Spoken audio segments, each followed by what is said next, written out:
So as I said, like as I said, like great finish from Mohamed Salah and great goal by Chiesa, and that goal will give a lot of confidence for Chiesa. Especially he can be an added value for Liverpool whenever Gakpo gets an injury. Whenever I don't wish anybody injuries, but listen, not every attack of Liverpool will stay fit for the whole season. It's just a fact. Like you, as a team, throughout the whole season, you will suffer injuries, you will suffer suspensions, etc., etc. So it's about how Liverpool deal with it, and and I think if Chiesa whenever Chiesa gets a chance, he has to take it, and he took it in this game. So I'm looking forward to because obviously last season was the difficult season for him. This season, this game scored. Let's see what he can do after that. After the whenever next time he gets a chance. Mohamed Salah, again. Once again, great finish. That was a typical Mo Salah goal, to be honest with you. So yeah, so for Liverpool, great win, very good win, good way to start the season. Going forward, fantastic, but defensively they need to improve. They need to improve, and if you want to win the Premier League, you can't only rely on being great in attack. You also have to be great defensively. So this is one of the this is the issue that Liverpool have to fix. But Bournemouth, you have to give credit. They fought back really well. They kept fighting till the end, and yeah, despite being 2-0 low. So yeah, and also after the game, obviously Mohamed Salah was quite emotional because the fans of Liverpool chanting the name of Diogo Jota, and he was quite emotional. And also Slot in his interview was saying that at 2-2 he was looking for somebody to be. He was looking for somebody. He was saying that the guy who I was looking for to bring in was Diogo Jota, but unfortunately I couldn't for the terrible reasons. And yeah, it was very emotional. It was for sure very emotional. And if listen, I'm not a Liverpool fan, but if I was the Liverpool fan, and completely understand in their shoe, if you put yourself in their shoes, you would completely understand, because imagine have to facing a tragedy like that, and I have to, you know, cope with it. It's not easy. And yes, players are Liverpool players are professional football players, but also they're human beings as well. So sometimes it's not easy to deal with something with like this. But yeah, Salah was clearly emotional after the game, and you could clearly understand why. So, but this kind of games, if Jota would, if this kind of games, you would bring in Jota to score the winning goals. He was good in that kind of games. Whenever, there's a game, whenever Liverpool maybe are losing or drawing, when Liverpool need a goal to get a draw, get a win, Jota was good in this kind of thing. So he was the master of it. But yeah, God rest his soul once again to Diego Jota, and God rest his soul to Andre Silva. But good win for Liverpool, and they start the season quite well. Let's move on to today's Premier League games. Not only the Premier League start today, also La Liga started yesterday with the Real Vallecano and Girona game. Real Vallecano won, but La Liga starts today. Mallorca versus Barcelona. Barcelona, they obviously had some those problems with his Stegen, but they managed to make him the captain again. It seems like they apologized to him and they make the captain again. I mean, if they make him the captain again, then why all this drama in the first place? I really don't understand. But De Bruyne, Rashford, who let's see what he's gonna do for the team. And Barcelona obviously they had a great season last season. I think Barcelona's problem is they need to fix defensively, because that's what maybe cost them winning the Champions League, playing in the Champions League final, and potentially winning the Champions League. Is defensively they were vulnerable, and they were conceding goals, conceding chances, particularly against Inter Milan. But they had a very good season last season, so let's see what they can do this season. I think that my favorite to win La Liga this season again, and for sure one of the big contenders to win the Champions League. But they need to improve defensively from last season, because that was one of the weak points last season. But I expect Barcelona to start the season quite well. I expect them to start with a win against Mallorca away from home. I go for a 3-1 win for Barcelona. Let's move on to the Premier League, as Also, there's a couple of Premier League games today. Aston Villa against Newcastle.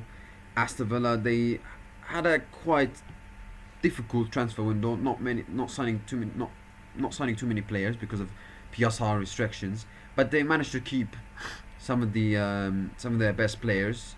Um, so despite all the problems they've had to face with PSR, etc., and also not qualify for the Champions League last season. In the matter it happened, that disallowed goal against Man United.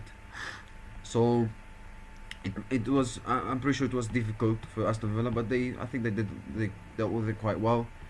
So let's see how they do this season. So let's see how they do this season. I think it's going to be difficult for them for Aston Villa season because they haven't strengthened much. Yes, they managed to keep some of their best players, but they haven't signed so many players this summer.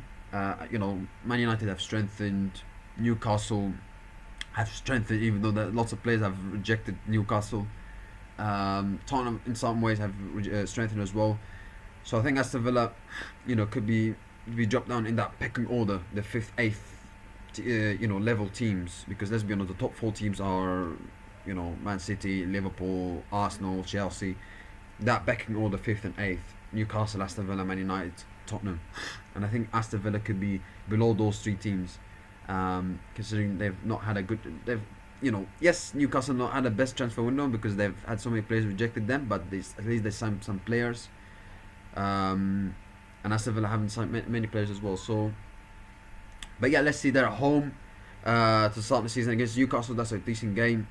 Let's see. Obviously, Isaac for sure will not play this game, considering what happened with all the saga, etc. My prediction: I'm going for a 1-1 draw. Brighton against Fulham. Fulham have had a very Fulham have had a very poor transfer window. I'm going for a 2-0 win for Brighton. Sunderland against West Ham. First game in the Premier League for Sunderland since 2017. Great to see them back in Premier League. It's a great club. So very good to see them back, and their fans are always, quite charming, quite nice. Even though Newcastle fans might disagree with that. But yeah, my prediction. I think the Sunderland at home, they might get a lift on it in this game. They're home to West Ham. I don't think West Ham are going to do too well this season, in my opinion. I'm going for a 2-2 draw in this game. Tottenham against Burnley. First game for Thomas Frank in the Premier League as Tottenham manager. I expect that's a comfortable Tottenham win. I'm going for a 3-1 win for Tottenham. Finally, Wolves against Manchester City.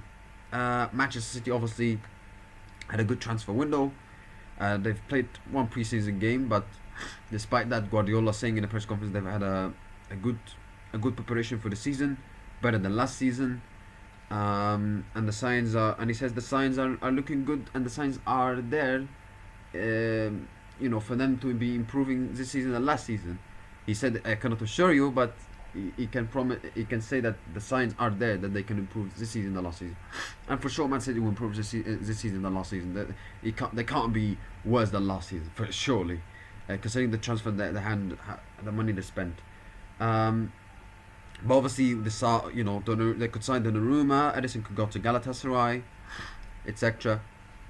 By the way, I find it quite weird that Man City are linked with Donnarumma because, like, Pep Guardiola is a guy that wants a goalkeeper to play with that is good in his feet. Remember when he kicked Joe Hart out, and a lot of people saying, "Oh, what's he doing? He's one of the best. What's he doing by kicking him out?" So, and Man City just signed James Rashford as well. So for them to be linked with Donnarumma, I find it quite strange.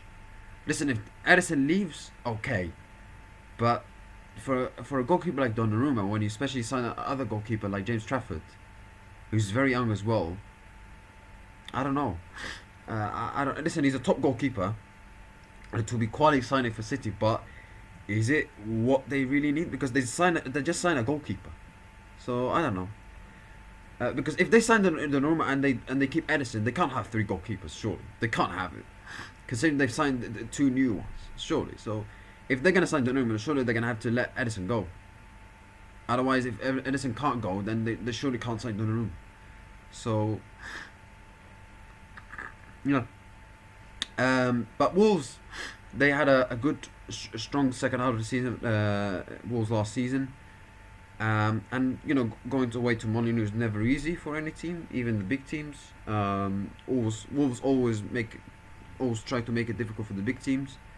But I expect City to win. I'm going for a 2-0 win for Manchester City. Like I said, Liverpool just signed Leone, the defender, from Parma, the young defender. So it's a decent signing. I don't know much about him, but from what I heard, it's a decent signing.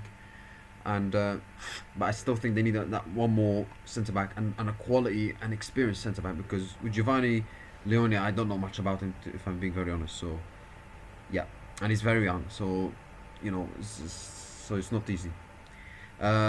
Kingsley Coman signed for Al Nassr, another player going to the Saudi Arabia. So it's another great signing for Al Nassr as well. Jacob Ramsey is going to sign for Aston Villa. I was mistaken. Aston Villa have managed to keep some of their best players, except Jacob Ramsey. He's going to go to Newcastle, and that's a very good signing for Newcastle, because Jacob Ramsey is a very, very good player, quality player. So I think him going there, I think, will improve Newcastle. So quality signing for Newcastle, that's for sure. And they also signed a new defender like Malik Thiaw from AC Milan. So yeah, Newcastle have made some decent signings recently, I have to say, even though they have lots of rejection players. So yeah. Also, Liverpool agreed the deal to sign Ben Duick on 25 million fee from Liverpool. So that's another signing that Bournemouth that will get from Liverpool, Ben Duick. That's it, guys. Thank you. I wish you have a nice day. Sorry for the problems and the confusions, because obviously I released the 2 videos that I recorded on Wednesday, and you thought like you were confused, but sorry for the confusions.